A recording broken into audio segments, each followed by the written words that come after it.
What is good, you guys? How y'all doing? Welcome to the channel, you guys. Yes, y'all read the title, right, y'all? We is finna get into Jaiden, Lord. Pokemon done took her to Japan. Now listen, I know this finna be an adventure, honey, and shout out to my friend in the comment that y'all see right here on the screen. Because listen, if y'all don't be commenting, baby, I don't know what be going on, okay? Because I done been at work, Lord, okay? I've been working. I feel like I've been at work every day.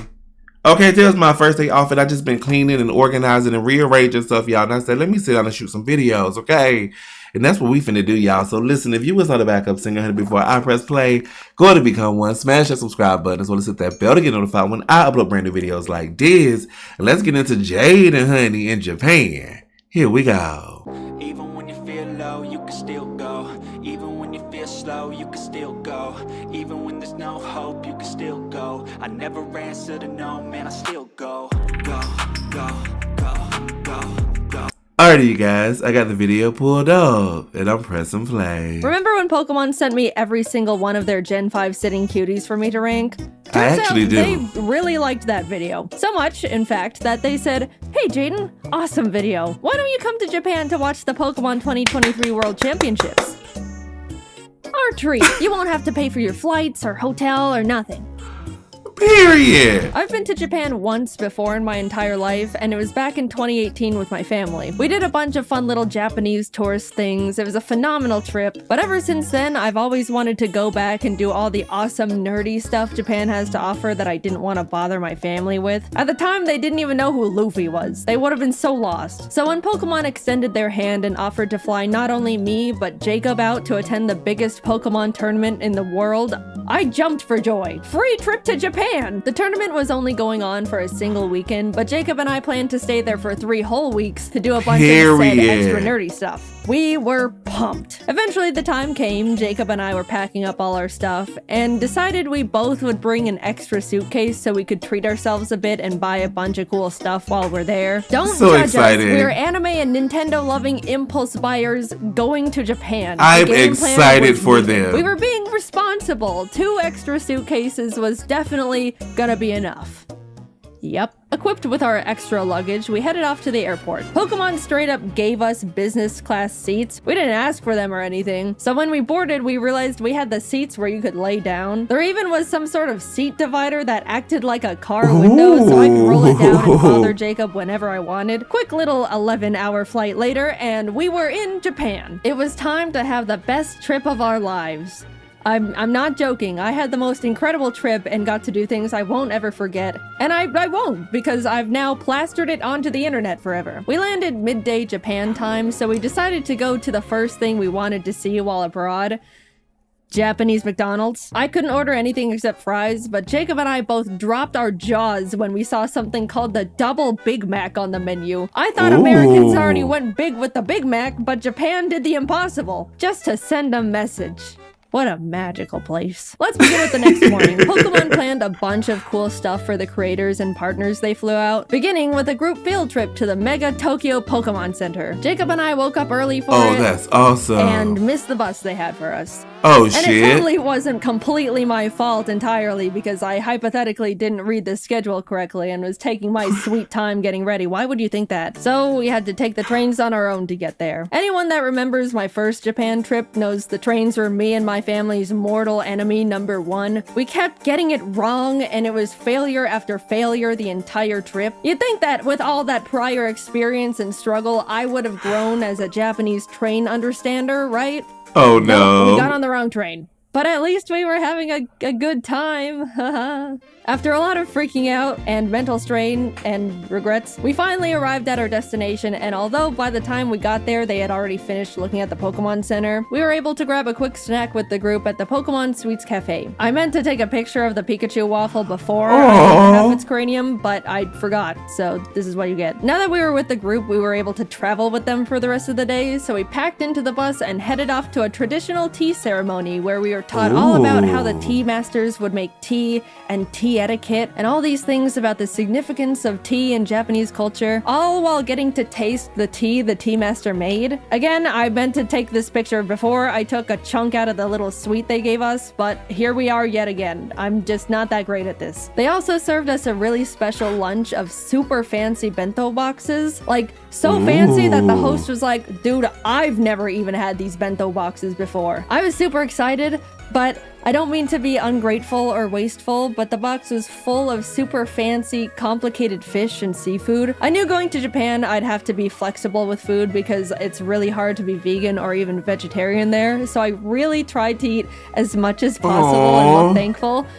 But yeah, I struggled a lot. But I still had a great time, and it was amazing. We were dropped off at the Yokohama Chinatown and left to explore a bit until dinner in a few hours. Everyone separated into groups, and Jacob, Stefan, the guy that sent me all the sitting cuties, you guys remember him, the guy named Steve, and I went and pursued the street food a bit before stumbling into a little arcade with a bunch of crane machines. I got this silly little bear minifigure. His name is Chikoa, so I decided to innocently carry him around in my pocket for the entirety of the trip. You know, because it was silly. This single action severely changed the course of my mental stability going forward. Oh no. You'll see soon enough. But look at these cute photos I got with them. We had a great dinner, headed back to the hotel, got to hang out with our good old Pokemon rival Jan a bit, and called it a night. The next day, we all got to do some private shopping at the Pokemon World's pop-up shop. I'll just say we bought way too much stuff that we also don't regret in the slightest. I even got this video of Jacob grabbing more and more sitting cuties as the workers kept reorganizing them to keep the display looking perfect. We walked out of there with 3 giant bags of stuff. But it's okay, because remember, we anticipated this with our extra suitcases, which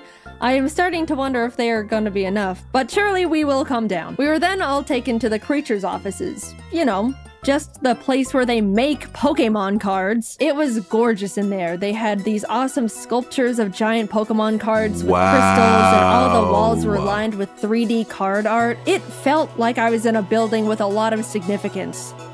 Because I was. We got a tour around the building, met the TCG card testers, and were able to ask them questions about their process. Even got to have a little Q&A session with Atsushi Nagashima, the game director of the Pokemon TCG. It was funny, one of the people in our group asked how they chose which Pokemon to make cards for. A good question.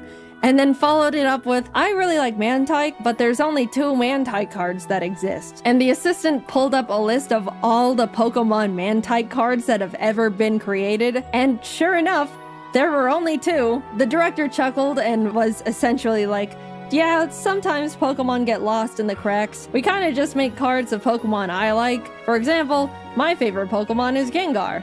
And you know what?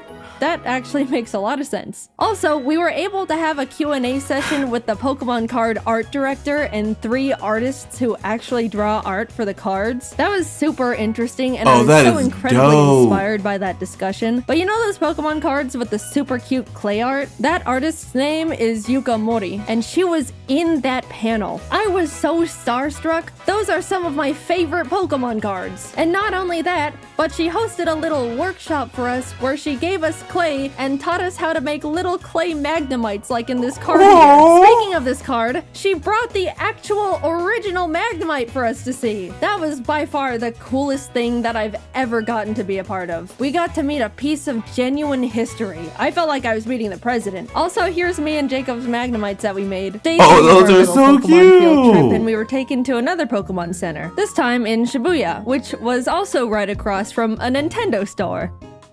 It was like a bullet was shot through our credit cards. In the shopping center, I saw a little gacha machine with little miniature Chikoa plushes. I was only interested in getting Chikoa, but I decided to test my luck anyway.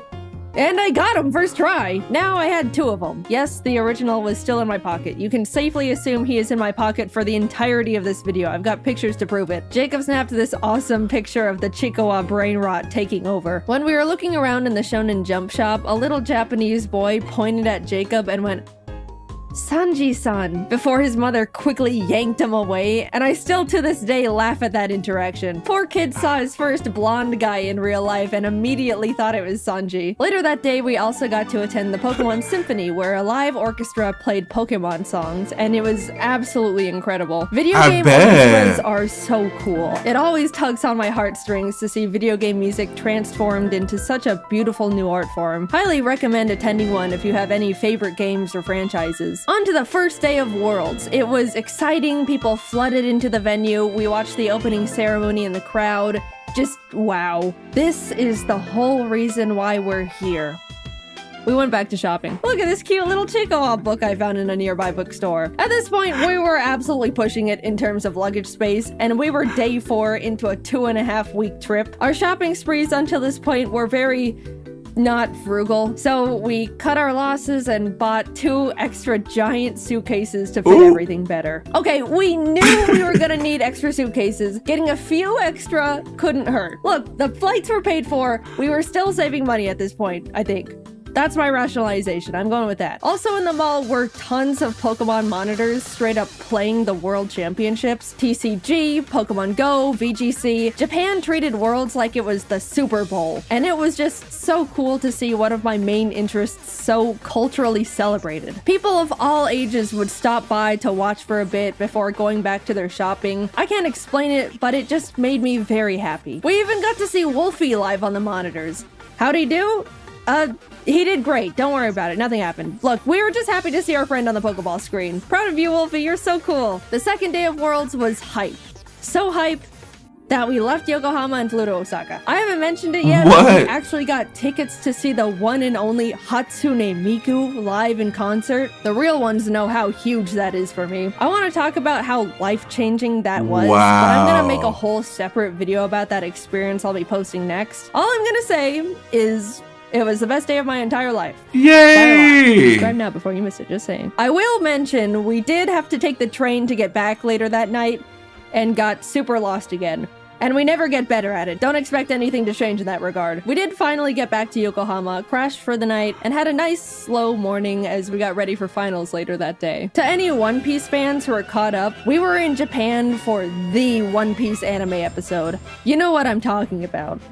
1072. We were able to turn on our hotel TV and watch it live. And that was so cool. I don't talk about how much I love One Piece much, mainly because it doesn't really come up, but One Piece is peak, and it was an honor to be in Japan at such an iconic part of the manga and anime's history. Anyway, back to Pokemon, sorry about that. We were able to watch the final VGC match live, got to chat and eat dinner with Wolfie and some other friends, had a late night hangout with Jan again, and that was about it. Day 7 meant it was time to pack up all our stuff from the hotel, say goodbye to Pokemon and Yokohama, and head on over to the apartment we rented for the rest of our stay just outside of Tokyo. At this point, we had filled up all 6 suitcases and multiple backpacks. I didn't mention it, but Pokemon gave us a truckload of gifts that we genuinely had no idea what to do with. We're grateful nonetheless, thank you, Pokemon. But yeah, the taxi ride was a bit awkward. So, are you meeting up with some friends?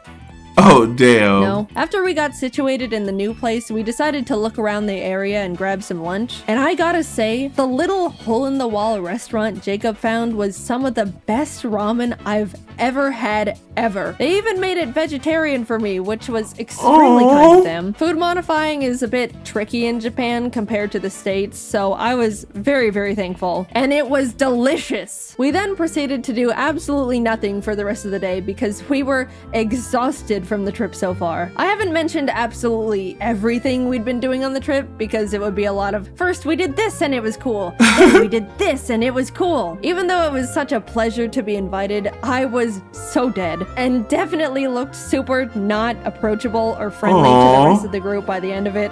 Sorry, guys. But neither time nor Japan stops for anyone, so we had to keep on chugging along. There were a bunch of friends we wanted to see while in Japan, and one of them was Connor. He wanted to take us to what he deemed his favorite Italian place ever. I asked if it was like fancy Italian, to which I was given the answer of no. So we get there, having a great time, and suddenly we realize Junichi Masuda, the director of Game Freak, is there having dinner.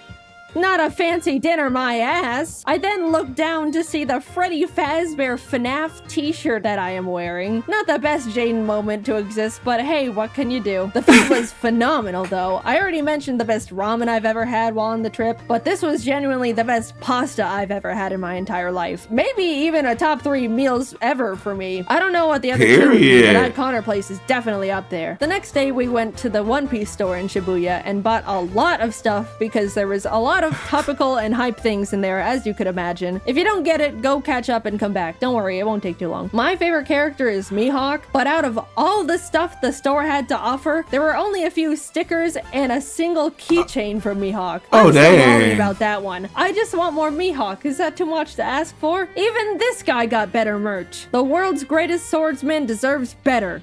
I guess I'll just take my Zoro and Law stuff. That's cool too, I suppose. I also found a bunch of Chikawa stuff in a Kittyland store, and this is truly when you get to see where things start going downhill for me. I just like the funny little cartoon bear thing. What, is that such a crime? I don't remember what we did the rest of the day. I think we just crashed and passed out. This trip, as surreal as it's been so far, has been absolutely taking a toll on me, and I would bet to just not move or talk or exist for a bit. We were doing so many different things that were all awesome, and hanging out with so many different people that were all awesome, but man, I am not built for extended periods of that much excitement and socializing. As much as I would like to change this fact, I'm also not a very active person. I know. Up until this trip, I was practically sitting down 24/7, working all the time to prep as much work as possible so I could have a guilt-free 3 weeks off, and my muscles were definitely starting to decay at that point. I looked at my phone's step meter thing, and there was one day where I literally got 300 steps.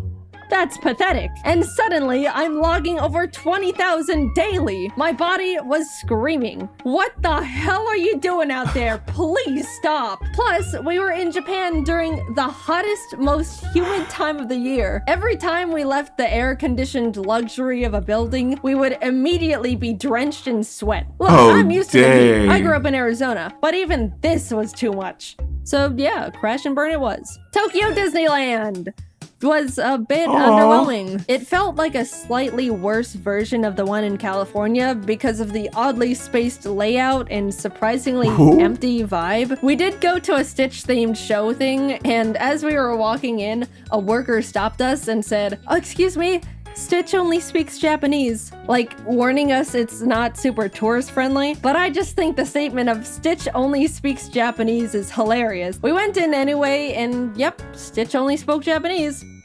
Kazoku. Yeah, overall, it was not the best thing we did, but apparently, I didn't know this, Japan has 2 Disneys, Disneyland and Disney Sea, and we went to Land, which is unanimously deemed the worst of the 2. So, oops, better luck next time. Jacob and I took 2 more rest days where we just turned to ash, then up and at 'em, back to Osaka we go. This time, we went to an Eve concert. Besides Hatsune Miku, the Japanese band Eve is the only other concert I've said I wanted to go see. I love their music videos they have for all their songs. It's always such beautiful animation. And by the way, they're the ones who sang the Season 1 Jujutsu Kaisen anime opening theme, if you're lost. Earlier in the trip, Jacob just so happened to look up if they were doing a concert while we were there, and lo and behold, they were. He got some totally not scalped tickets, which turned out to be a super complicated process, so thank you, Jacob. You're the bestest friend I've ever had. Thank you for going through the trenches for silly old me. Anyway, the concert was so incredible. The atmosphere was fantastic. They had awesome visual effects going on. The glow bands a lot of people bought were perfectly synced to the music and colors on the stage, which really enhanced the experience. The music was great, which, I mean, of course it was. That was the whole reason we went in the first place. I talk about it more in the upcoming Miku video, but Japanese encores are so much different from the American ones. They're so quiet and polite. There was pretty much no screaming and cheering. It was just a long applause with a semi-whisper chant of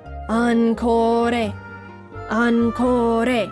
Oh, and they wow. also made us wait like 5 minutes for them to come back out. My hands were getting itchy just from clapping so much. That's how long it took. And then when they finally came out, they ended up doing like 5 extra songs. I mean, I'm not complaining, but after the 4th time thinking, man, that was a great last extra song. Well, time to head home. Wait, another, it starts getting a bit comedic. This is just a side tangent, but Jacob went off to use the bathroom before the show started and came back 10 minutes later like, dude, this is crazy, but it took me a bit longer to find a bathroom because there were so many extra women's bathrooms, which is like, whoa, that's actually so smart. There's always such a huge line for the women's bathroom compared to the men's in any scenario. I was just shocked Japan was like, okay, then we'll make more women's bathrooms to fix that problem. Like, it was so simple. I know in America it would probably turn into a stupid political thing, but it made me so happy Japan just implemented such an obvious and straightforward solution so easily for the gals. The next day we headed over to Universal, which was hands down the best amusement park I've ever been to.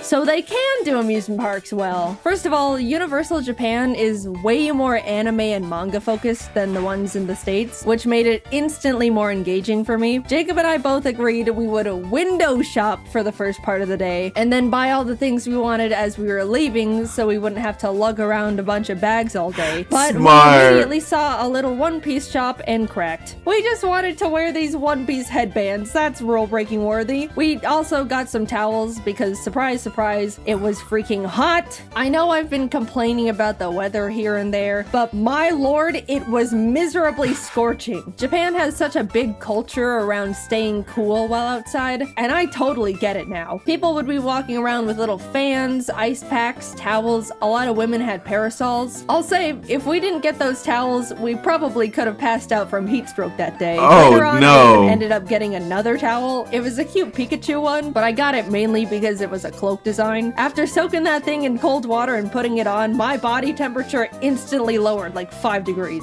However, that meant I was walking around the park looking like this. Back to the awesome stuff. We did a bunch of attractions like watch a fun 4D Jujutsu Kaisen show where the seats move around, went on a super cool 3D VR Spider-Man ride. We tried to cool down by going on a Minions thing called Freeze Ray sliders that claimed to cool riders down with a blast of chilled mist from a giant freeze ray. But we got on and absolutely did not even touch a drop of the mist because it never ended up getting in range of our cart. That felt like an actual tragedy at the time. There were a few big roller coasters we wanted to go on, but I get super motion sick and forgot to bring nausea medicine, so no roller coasters for us. But I shall return one day. The park, of course, had a bunch of cool themed restaurants, one of them being a super cool One Piece restaurant. Did I mention I like One Piece? There also was a special Sanji one, but we didn't know you needed a reservation, so phooey. It was awesome though, I love One Piece. After a few hours of rides and being broiled alive, we decided to fully cool off by going on the Jurassic Park ride that's just giant splash mountain with dinosaurs. We cooked in line for probably a solid hour, and as soon as we were literally stepping foot inside the ride,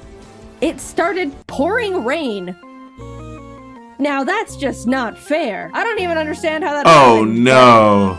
Whatever. We started buying all the stuff we window shopped for as we waited for the One Piece live show to begin. Again, please refrain from judging. I am being vulnerable and open here. By the way, as we were walking around, we stumbled onto a little Mario-themed show just out in a courtyard area. They played some fun little custom songs and had all these dancers alongside the mascots. And then out of nowhere, they started absolutely blasting the crowd with like gallons of water. I didn't even see it coming. It was like firefighters showed up to put out a giant fire, except the fire was a bunch of Japanese people. The time came and we got to file in for the special One Piece live show, and even though Jacob and I didn't understand a single part of it because it was all in Japanese, it was awesome, and the costume design was phenomenal. It was a bit unfortunate though, because the seats were all in like a half circle formation around the stage. As much as they tried to make the show enjoyable from all angles, it was pretty hard to see the main things going on in the center. My only true complaint though is that Zoro didn't come to our side at all. All the other characters rotated around so we could see them, but Zoro only did it at the very end to take a bow. Also, Mihawk being included would have been nice, but it's okay. By the time we got to enter Nintendo Land, it was like 9 p.m. We got up at 6 a.m. by the way, so we pretty much just rode the Yoshi's Island ride they don't have in the States and headed home because that's all the energy we had left. But even just seeing that, it was miles better than the one in the States. Also, we picked up a little dinner at the 7-Eleven near our hotel. 7-Eleven is actually awesome in Japan, by the way. And they had a few little Chikawa plushie keychains, and I bought them.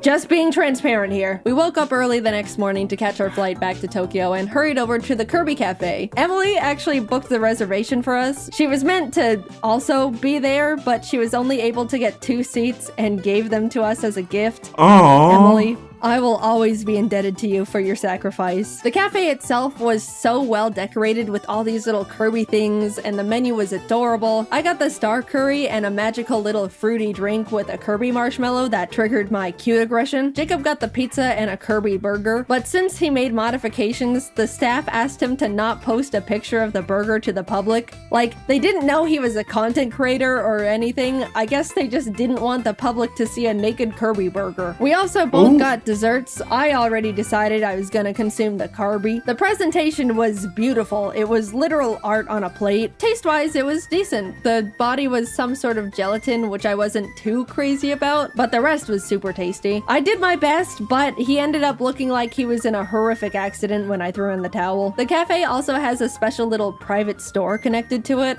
And yeah, what you expect happened definitely happened. We left with full bellies and bags, continued to look around the shopping center the cafe was connected to, and ended up walking into a gacha store. I am about to be very vulnerable with you here. This is one of the lowest points of my entire life. Please don't think too much less of me after what happened in that gacha store. So I walk in, spot Chikawa, beeline it to the machine, obviously. Like I mentioned before, I'm only interested in Chikawa, so I was only playing for him. But by the cursed luck of the gacha gods, I just could not get him. I was going back and forth between the machine and the coin exchange, getting multiples of every other little guy, but no Chikawa. I could feel the workers' glances at me, probably because the desk they were standing behind was right next to the machine I was grinding. But after way too much money, he dropped. I got my well-earned, horribly priced at that point, Chikawa. I then started looking at all the other machines, putting some coins in a few here and there, until I stopped at one that had a line of animals playing band instruments. They were very silly, but there was a little pigeon holding up cymbals, and I really wanted to get him for Jordan and Kelsey. In went the coins. Tiger, elephant, fox. It was happening again. Everything except the one I wanted. Which I know more or less that's the luck with gachas, but it was getting to the point where I was getting surprised the pigeon was dodging me as much as it was. Surely the next one. What? Eventually, I had to go back to the coin exchange, and as I was about to put in more money, I saw out of the corner of my eye one of the workers peek out and take a look in horror at all the gachapons that were sitting at the top of my bag. They then raised up their hand and said something in Japanese while shaking their head, and I knew in my heart I was being cut off. No, please! I can stop whenever, just a few more hits. Oh no! The pigeon is next, I can feel it. Why do you look afraid? What's under the desk? I got kicked out of a gacha store. I had hit an all-time low. I told my friends and they said they probably just thought I was gonna try to resell them, but I don't even know if that would even make it sound better, knowing I was getting so many that they thought I was robbing them blind. I just wanted my little Chikawa and pigeon with cymbals. We made dinner plans that night with a friend, and we were just about to grab a taxi and head back to freshen up, but Jacob and I caught sight of a fun anime and goodies shop. Who do we think we are? People with self-control? We'll make it quick! We rushed in and split up for optimization. As I was looking around, I saw it.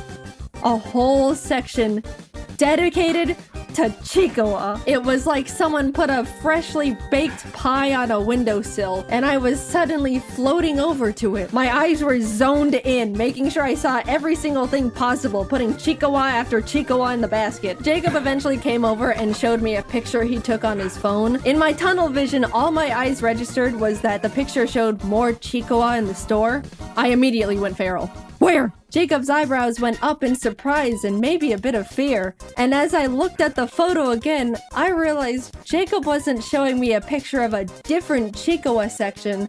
He was showing me a picture of me at the current Chikawa section I was standing in because he thought it was funny. And in my Chikawa brain rot, I didn't even register I was in the picture. I just saw more Chikawa and went obsessive. Oh my goodness. This is how I am. Either stand by me or leave. No, I don't need an intervention. Put it away. We left. I looked longingly at the crane machine Chikawas we didn't have time for, and we made it in time for dinner. Plus, we ended up in another arcade nearby anyway, and I got myself a Chikawa from one of those machines, so it worked out. Stop, I don't want to hear it. Finally, we were reaching the end of our trip. We spent the last day grabbing lunch with Emily and Didus. There was a cool One Piece scavenger hunt event going on, so we also did that with them. We basically had to walk around Shibuya and find special One Piece trading card posters hidden around the area, and if we found enough along with the special card of the day, we could get a limited edition mystery card. It was fun, but also hot. And all my clothes were sticking to my body. Didus generously let me borrow his umbrella, and I jumped for joy as he showed me it was coincidentally Chikawa themed. I don't know what's wrong with me. All I know is that bear makes me happy. We spent a few hours completing the scavenger hunt, got our special cards, and bid them farewell. Always good to see you guys. Bye-bye.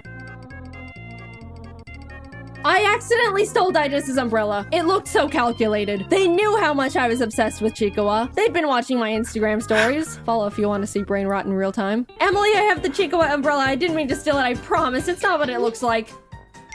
Since we were leaving in the morning and wouldn't be seeing them again, they just let me keep it. But the side eye Jacob gave me the rest of the way back. I didn't mean to— stop it! Getting back to the apartment, reality hit us hard. We needed just a few more suitcases. Again. In total, we ended up buying 6 extra suitcases to hold everything we collectively bought. And even then, it was a struggle making it fit. Jacob ended up going professional Tetris mode, perfectly fitting everything into the suitcases with quite literally no extra room to spare. We came to Japan each with a backpack, carry-on, and 1 extra big suitcase, and we're leaving with altogether 8 suitcases and 4 backpacks. We were lucky the taxi driver had a big enough car to fit everything because we didn't have much of a game plan if it didn't. Off to the airport we went, where we checked all of our excessive bags, paid a couple fees, boarded our flight, paid a couple fees. That trip will go down as one of the best trips I've ever gone on. It felt like it turned into a celebration of everything that makes me me. All of my hobbies and interests, Pokemon, One Piece, at the last minute Chikawa. We got to do so many incredible things and were given so many opportunities I'd never even thought I could be a part of. I got to see so many friends that are normally so far away, ate some of the best meals of my life, and overall was just really happy, especially getting to spend it all with my best friend Jacob. By the way, if you wanted to know why in the world we got so many things, yes, a lot of it was for us. 90% of it all was for our friends. 100% of the Chikawa stuff was mine, but that's besides the point. If you want to see what we got them, also credit where credit is due, the majority of it all was from Jacob, because he's a great gift giver and even more incredible friend to the people around him. We're nothing short of lucky to be able to call him our friend. You can go watch his Japan video. I assume it's already up, because we had to animate a freaking 30-minute long video. My god, it was a lot. Thanks for sticking around. But yeah, I just had an unforgettable trip, and I owe the opportunity to the Pokemon Company for inviting us to Japan in the first place. I'm extremely lucky to be in the position I am, and will be forever grateful. This was amazing!